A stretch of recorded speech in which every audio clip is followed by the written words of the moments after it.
దేవరాగం జ్ఞానయోగం వ్యాసపీఠం బహువేదశాస్త్రం బోధామృతహిత శ్రీమన్నారాయణం శివగౌరీ సంభాషిత సకల పురాణం అష్టాక్షరి పంచాక్షరి మంత్రావరణం అఖిల దేవతా సంస్తుతి పారాయణం జయమంగళకరమీ ప్రవచన శ్రవణం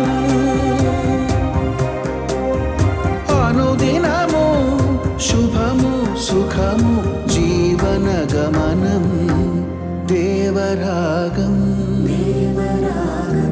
జ్ఞానయోగం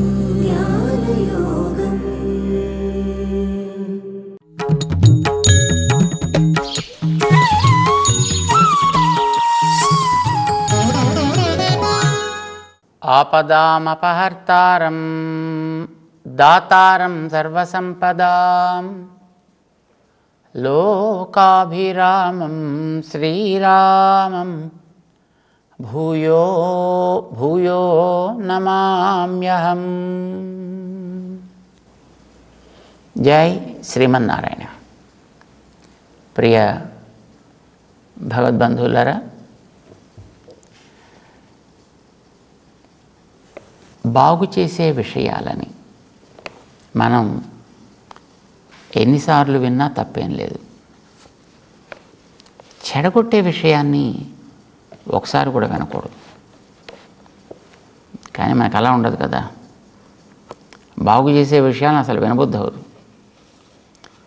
చెడగొట్టేటటువంటి వాటిని మళ్ళీ మళ్ళీ వినాలి, మళ్ళీ మళ్ళీ చూడాలి, మళ్ళీ మళ్ళీ చేయాలి అని అనిపిస్తూ ఉంటుంది. అది మనకి శరీరం యొక్క లక్షణం, అది ప్రకృతి యొక్క బలం అది. కానీ మంచిని మనం ఎన్నిసార్లు విన్నా మంచిదే, ఎన్ని రకాలుగా విన్నా మంచిదే. అది విని చేసే లేక చేసేవాడిని ప్రోత్సహించే లేదా కనీసం జరుగుతుందని మంచిది అని ఆమోదించగలిగే యోగ్యత ఉన్నా అది కూడా మంచిదేనయ్యా, అది కూడా బాగుపడడానికి ఒక మార్గం తెరుచుకున్నట్లే అంటారు మనకి. సాధారణంగా మనిషిని బాగు చేసేది తెలివి, జ్ఞానం. చేత జ్ఞానాన్ని గురించి ఎంతెంత వింటుంటే అంతంత మంచిది. దానివల్ల బాగుపడతాం మనం, జ్ఞానం వల్ల బాగుపడతాం మనం, మంచి వల్ల బాగుపడతాం మనం. జ్ఞానం పొందాల్సినది, దాన్ని బాగా తెలుసుకోవాలి. ఎందుకని? జ్ఞానం అంటే మనదే. ఆత్మకుండే సహజ లక్షణం, మనకుండే సహజ లక్షణం జ్ఞానమే. మనం అంటే ఆత్మలమే కదా. అంచేత మనకి సంబంధించిన జ్ఞానం అంటే ఆత్మజ్ఞానము అని అర్థం. ఈ ఆత్మజ్ఞానం అనే పదం వాడగానే ఏదో పెద్ద ప్రమాదం. ఎందుకంటే అది ఎక్కడికో వెళ్ళిపోతుంది, ఏదో వేదాంతం చెప్పేస్తున్నారు అని అనిపిస్తుంది మనకి. నిన్ను గురించినటువంటి తెలివి నీకెంత కలిగితే అంత మంచిదిరా నాయన అని చెప్తున్నాడు మనకి. ఎవరికైనా తన గురించి తనకు తెలియాల్సిందే కదండి. అది వైదికంగా అలా అట్టే పెట్టి లౌకికంగా కూడా తన గురించి తను తెలియకపోతే తను ఎక్కడైనా ఉద్యోగం చేయాలనో, ఒక కుటుంబంలో ఉండాలనో, ఓ తిండి తినాలనో, ఒక సంపాదన చేయాలనో, ఇందులో ఏవి చేయాలో ముందర తానంటే ఏమిటో తనకి తెలియాలి. ఏమంటారు దాన్ని? స్వరూప జ్ఞానము అని అంటారు దాన్ని. స్వస్వరూప జ్ఞానము, తనని గురించి తాను తెలుసుకోవడము, దీని పేరే ఆత్మజ్ఞానము అని అంటాం దీన్ని. ఈ ఆత్మ విషయకమైనటువంటి జ్ఞానం ఎంత కలిగితే అంత మంచిది, అది ఎంత లభిస్తే మనకు అంత మంచిది. అది ఎప్పుడు మనకి లాభాన్ని కలిగిస్తుంది తప్ప నష్టాన్ని కలిగించదు. అందుకోసమే శ్రీకృష్ణుడు 18 అధ్యాయాల గ్రంథంలో ఈ ఆత్మతత్వజ్ఞానాన్ని బోధించడం కోసమని 6 అధ్యాయాల గ్రంథాన్ని కేటాయించి పెట్టాడు.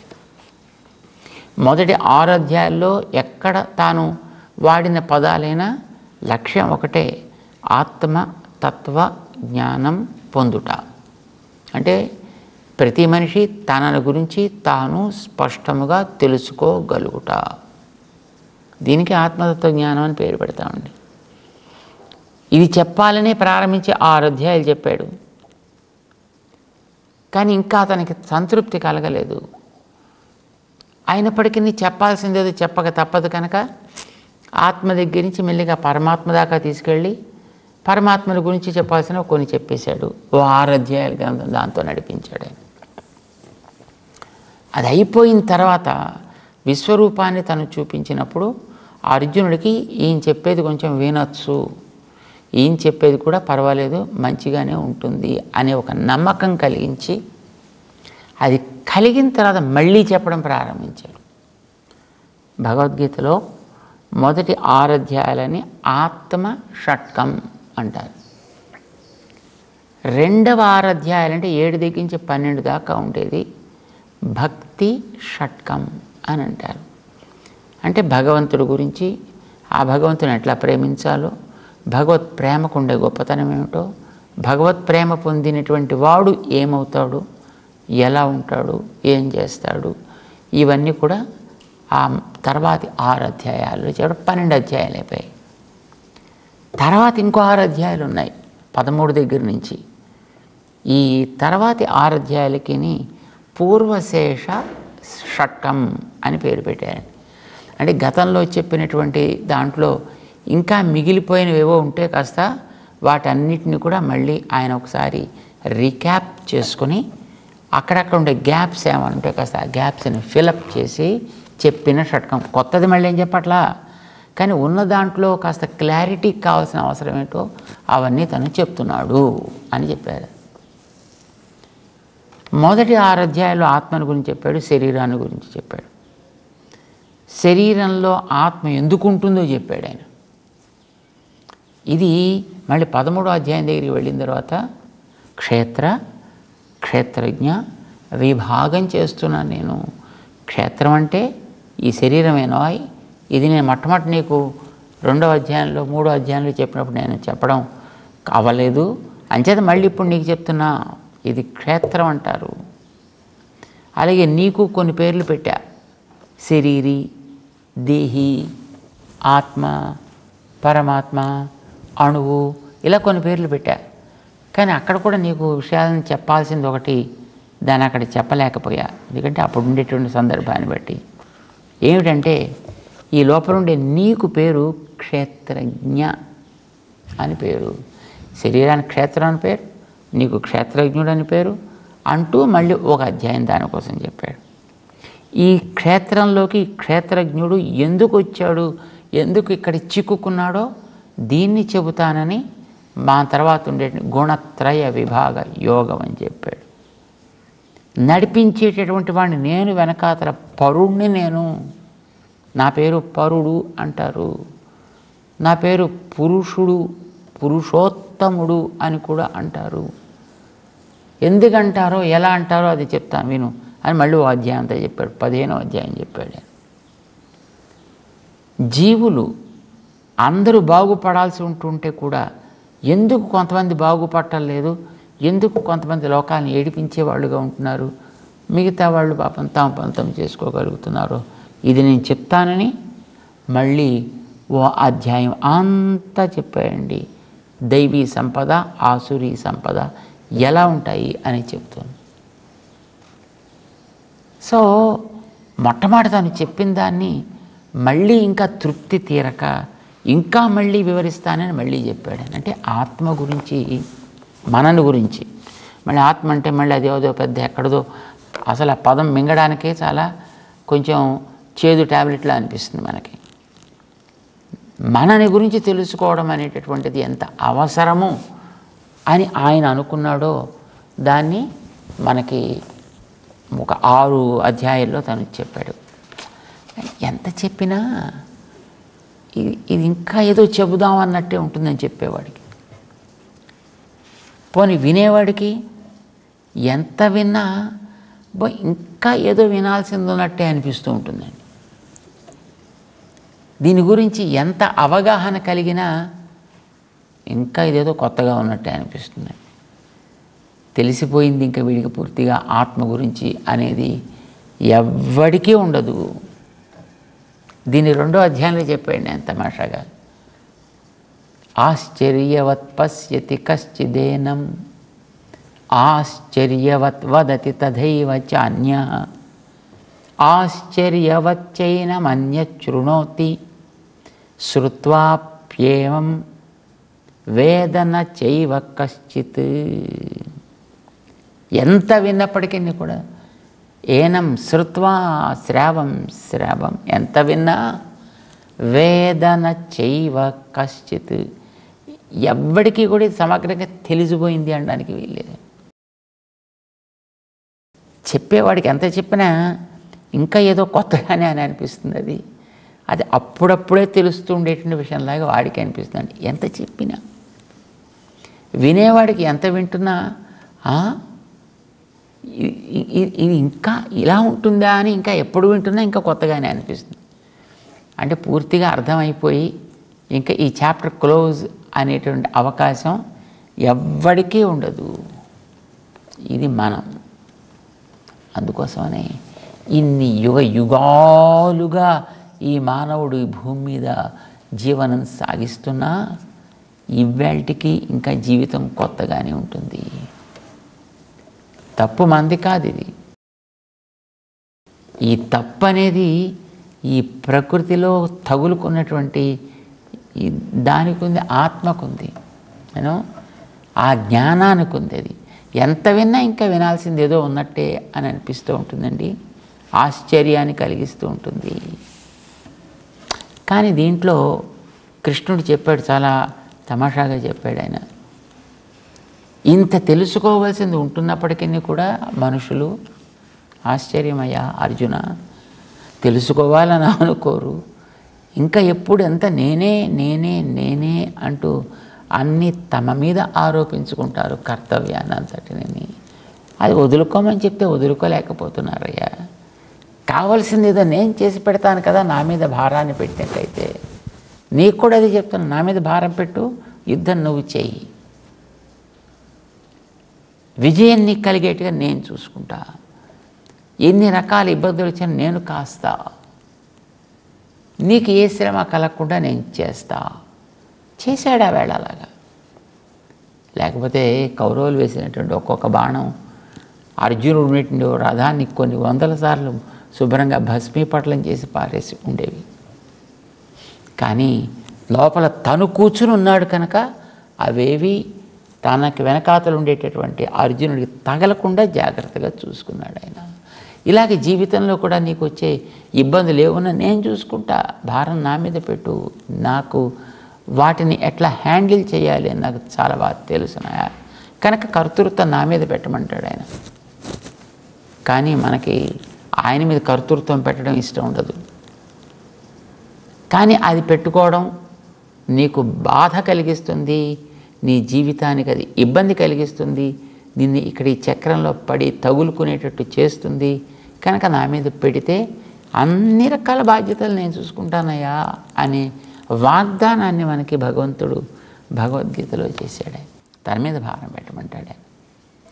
ఇది ఎలా పెట్టాలి అనే దాన్ని సరే మనిషి జీవన యాత్ర గురించి ఆయన మొట్టమొదటి ఉపదేశం చేస్తూ సహయజ్ఞై ప్రియా సృష్టవ, ఎంత మొత్తం తయారు చేసిన వాడిని నేనయ్యా సృష్టించింది, అసలు జీవుల్ని పుట్టించడమే యజ్ఞాలతో పాటు పుట్టించా, కనుక దేనికైనా యజ్ఞాలు చేసి వాడికి కావాల్సినవి కూడా పొందొచ్చు. వానలు కావాలంటే పొందొచ్చు, వానలు ఆగాలంటే ఆగచ్చు, ఏదైనా నేను చేయగలుగుతా. కానీ నా మీద భారం పెట్టు. చేసే పనులన్నీ అలా భారం పెట్టి చేసే వాటి యజ్ఞాలని పేరు. ఈ యజ్ఞాలు బహిర్యజ్ఞాలు ఎలా ఉంటాయి, ఆంతర యజ్ఞాలు ఎలా ఉంటాయి, గాలి పీల్చి ఒకదాళ్ళని దగ్గర నుంచి యజ్ఞాలు ఎలాగో చేయాలో చెప్పాను. ఈ యజ్ఞాలని చెబితే మళ్ళీ ఈ అర్జునుడికి అంటే మనలాంటి వాళ్ళకి ఎక్కడ దిగులు పుట్టుకొస్తుందో, అయ్యో ఇవన్నీ మనం ఎక్కడ చేస్తామండి, ఇవన్నీ మనకి ఎక్కడ సాధ్యమండి, ఇవన్నీ మనకి చేతనయ్యేవండి, అవన్నీ ఎవడు చదువుతాడు, మంత్రాలు తంత్రాలు దాంట్లో అవన్నీ వెయ్యాలంటే ఎట్లా వేస్తా, ఇలాంటి భావనలు మనకందరికీ వస్తాయేమో అని. అంతవరకు వద్దా? నువ్వు మామూలుగా చేసేటువంటి పనులను చూసుకో, చేత్తో పని చెయ్యి ఎలా ఉంటుందో అలా నువ్వు కూడా ఉండు. పని చేస్తోంది చెయ్యే సాక్షాత్తు, కానీ వెనకాతల చేయించేవాడిని నేను అనుకున్నప్పుడు తన మీద భారం పెట్టుకోవట్లేదు, తన ఒంట్లో ఉండే దాని మీద భారం పెట్టుకోవట్లేదు. శరీరం ఎక్కడ దాకా లోపలికి పెడుతుందో అక్కడ దాకా దాన్ని రిజల్ట్ అందించేస్తుంది. అది లోపల ఉండేటువంటి నీ దాకా వస్తుంది. నీ దాకా పెట్టుకోకు. నీ వెనకాతలు నేనున్నా, పరుడు నా పేరు అంటే నీకు ఎదుట ఉన్నవాడిని నేను, నా మీద పెట్టి నేను చూసుకుంటా వీటన్నిటిని కూడా. ఇది ఆయన చెప్పాడు. అలా అయితే ఏంటి ఫలితం, లాభం ఏమిటి? నువ్వంటే ఏమిటో మొట్టమొదటి నీకు స్పష్టంగా తెలుస్తుంది. ఆత్మ జ్ఞానము కలుగుతుంది. కలిగితే ఆత్మ సాక్షాత్కారం దాకా నువ్వు వెళ్ళగలుగుతావు.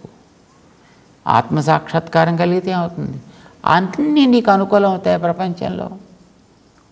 ఒక్క ఆత్మ కనుక మనకు స్వాధీనమైతే మొత్తం సకల ప్రపంచంలో ఆత్మలు అన్నీ మనకు అనుకూలంగా మారుతాయి. ఒకటి వ్యతిరేకం అయినంత మాత్రం చేత నువ్వు సాధించగలిగిన దాంట్లో కొన్ని లోపాలు ఏర్పడతాయి. ఏర్పడకూడదు, మంచిగా సాగాలి. అంటే నువ్వు నీ యొక్క ఆత్మ సాక్షాత్కారం పొందాలి, దానికి ఉండే అడ్లు పోవాలని నిష్ఠ కలిగి ఉండాలి, ఒక నిశ్చయం కలిగి ఉండాలి. 2వ అధ్యాయంలో చెప్పండి ఆయన, వ్యవసాయాత్మిక బుద్ధి ఏకా. బాగుపడగోరిన వాడికి ఏకాగ్రమైనటువంటి బుద్ధి ఉంటుంది. అది పట్టుదలతో ఉంటుంది, మంచి తెలివితో ఉంటుంది. దానికి పేరు పెట్టాడు కృష్ణుడు, వ్యవసాయాత్మిక బుద్ధి అని. ఆ వ్యవసాయము అనేదానికే కాస్త ముందర అధి చేర్చుకుంటే అధ్యవసాయము అవుతుంది. అధ్యవసాయం అంటే పట్టుదల అన్నమాట. దీన్ని చెప్తున్నాడు ఆయన 17వ శ్లోకంలో 5వ అధ్యాయంలో భగవద్గీతలో. తద్బుద్ధయః తదాత్మానః తన్నిష్ఠాః తత్పరాయణాః గచ్చంతి అపునరావృత్తిం జ్ఞాననిర్ధూత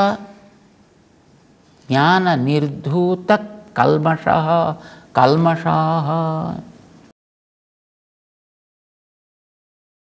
తద్బుద్ధయః, మొట్టమొదటి వీడికి కావాల్సింది ఏమిటి? తద్బుద్ధి. తత్ నీయందు, ఆత్మయందు బుద్ధిని పెట్టుము అంటే నిశ్చయాత్మక జ్ఞానమును పెట్టుము. నేను ఇది పొందాలి. మనకి సాధారణంగా లోకం అన్నీ పొందాలి అయితే ఉంటుంది కదండి. తాత్కాలికంగా ఉండేవి పొందకు, వస్తే రాని, కానీ అవి పొందాలని నువ్వు ఆశించకు. పొందాల్సింది ఏదో శాశ్వతంగా ఉండేదాన్ని పొందాలి అని కోరుకో. అల్పమైన దాని వేటిని పొందాలని కోరకు, అనల్పమైనది ఏదో దాన్ని పొందాలని కోరుకో.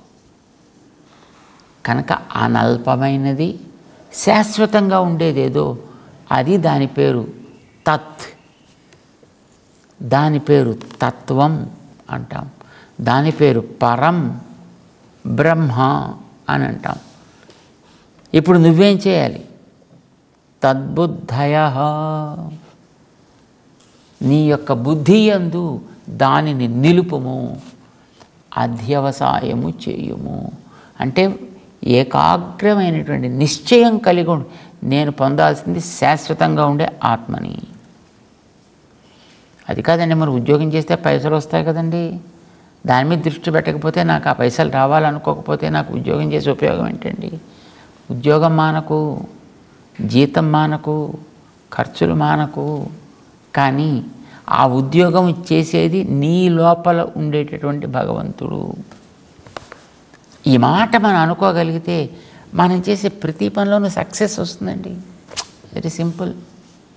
చాలామందికి ఒక పెద్ద డౌట్ అండి, ఏమండి మేము ఎందుకునో సక్సెస్ఫుల్ కాలేకపోతున్నాం జీవితంలోనూ, ఎన్నో చేస్తున్నాం కానీ అవ్వటం లేదండి. ఎందుకు అవుతాయి? నువ్వు ఎవరికి దాన్ని అందించాలో వాడు అందించకపోతే నీకు అవి ఎలా అవుతాయి? అవి ఎవరికి అందించాలి? నీ వెనకాతలు ఉండేటువంటి తత్వం ఒకటి ఉందని చెప్పాం, పరతత్వం అని పేరు దానికి. పరతత్వం. ఈ పరతత్వం అంతటా ఉంటుంది కనుక దానికి నారాయణ అని పేరు. ఈ నారాయణ అనే తత్వాన్ని నువ్వు గుర్తించి చక్కగా వాడికి బాధ్యత పెట్టు. కోరుకునేది నిన్ను తెలుసుకోవాలని కోరుకో, కానీ దాన్ని ఇవ్వాల్సిన వాడు వెనకాతలుండి వాడి మీద నువ్వు భారం పెడితే అది నీకు ఏ రకంగా సులభంగా వస్తుందో వాడే మార్గాన్ని చూపిస్తాడు, చెబుతాడు. ఏదైనా ఒక్కొక్క పని చేయాల్సి వచ్చినప్పుడు అది సులభంగా ఎట్లా చేయాలో మనకు తెలియకపోతే అనుభవజ్ఞైన పెద్దలు మనతో ఉండి, ఇదిగో ఈ సర్జరీ ఇలా చేయి, ఈ వస్తువుని ప్రిపరేషన్ ఇట్లా చేయి, దీంతో ఇట్లా వ్యవహరించు, ఇవో చెప్తారు కదండి. ఆ మార్గాన్ని పట్టుకుని కనుక మనం వెళ్ళామనుకోండి మనకి సులభం. మీరు ఎప్పుడైనా అరటి చెట్టుకి మధ్యలో ఒక తెల్లటి కోర్ ఉంటుంది. ఆ కోర్లోంచే పువ్వు వస్తుందండి. ఆ పువ్వులోంచి గెల వస్తుంది. ఆ గెలకి క్రమంగా కొంత ఫార్మ్ అయిన తర్వాత అప్పుడు ఆ పువ్వు మెల్లిమెల్లిగా దాంట్లో ఉండేటువంటి ఆ పువ్వులన్నిటినో రాల్చేస్తూ ఉంటుంది. ఈ పువ్వు బయటికి రావడానికి లోపల మొట్టమొదటి ఒక కోర్ ఫార్మ్ అవుతుంది, మంచి తెల్లగా ఉంటుంది. దాని పేరు దూట అని పేరు పెట్టాను. అరటి దూట అంటారు దాన్ని. ఈ అరటి దూటతోటి కూరలో లేకపోతే అది మంచి మజ్జిగ పులుసు లాంటిదో లేకపోతే సాంబారు లాంటి వాటిలో ఏదో చేస్తుంటారండి. కానీ అది మనమే తీసి చేద్దామని కనుక మనం కట్ చేసామనుకోండి పీచు వచ్చేసి మొత్తం చేయి గాబరా అయిపోతుంది. దీన్ని ఎలా తీయాలో తెలిసిన వాళ్ళు ఎవరైనా మనకి చెప్పాలండి.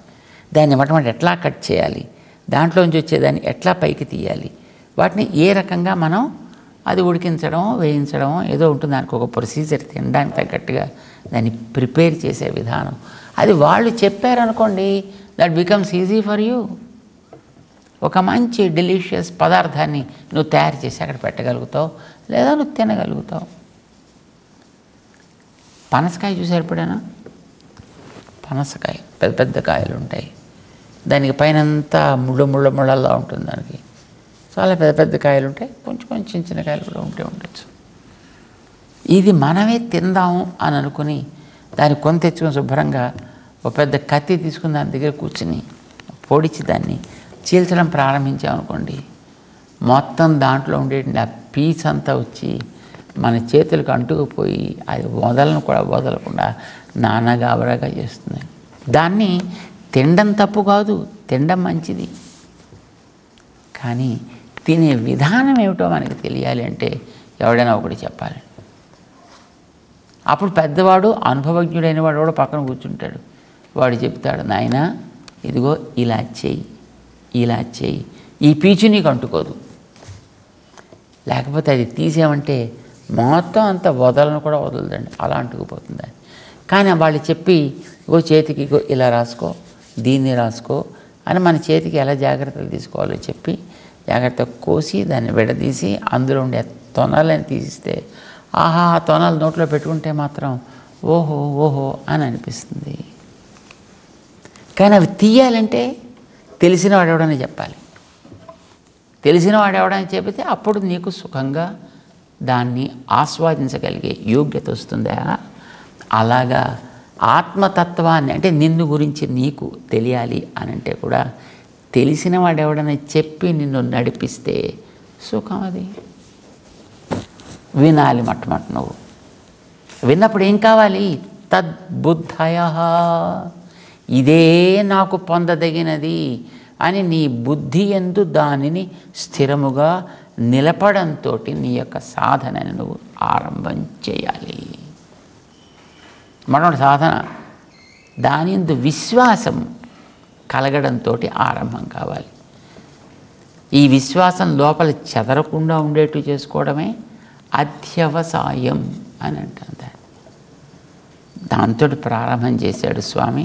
తద్బుద్ధయ తదాత్మానః తన్నిష్ఠాః పరాయణా. ఇలా కనుక అయినట్టయితే ఏమవుతుంది? గచ్చంతి అపునరావృత్తం జ్ఞానినః. ఈ తెలుసుకున్నటువంటి వాళ్ళు అపునరావృత్తిం గచ్చంతి, తిరిగి రానవసరం లేనటువంటి, మళ్ళీ ఇలాంటి ఏడుపు జన్మల్లో చుట్టుకోనవసరం లేనటువంటి స్థితికి చేరతారు. మరి వాళ్ళ మీద ఉండే పాత రికార్డ్స్ అన్నీ ఏమవుతాయి? ఆ వాసనలు గీసనలు అని చెప్పారు కదా, అవన్నీ ఏమవుతాయి? జ్ఞాన నిర్ధూత కల్మషాహ అవుతారు వాళ్ళు. జ్ఞానం చేత కల్మషములన్నిటి కూడా నిర్ధూత, వాటన్నిటిని కూడా శుభ్రంగా తొలగించి కడిగి పారవేసిన వాళ్ళు అవుతారు. అలా కడిగేస్తే ఇంకేముంది? మణి మీద ఉండే మట్టిపోయి దాంట్లో ఉండే కాంతి పైకి వచ్చినట్టు, అడ్డుండే మబ్బులు తొలగి సూర్యుడి కాంతి అంతటా వ్యాపించినట్లుగా వీడుకుండేటటువంటి ఈ పైనుండే వాసనలు, రకరకాలుగా పేరుకున్న కర్మ పొరలు ఉంటాయి, అవన్నీ కూడా నిర్ధూతములు అవుతాయి, అవన్నీ కూడా శుభ్రంగా నశించిపోతాయి అని అంటూ 17వ శ్లోకంలో స్వామి చెబుతూ ముందుకు సాగుతున్నాడు. తెలుసుకునే ప్రయత్నం చేద్దాం. జై శ్రీమన్నారాయణ.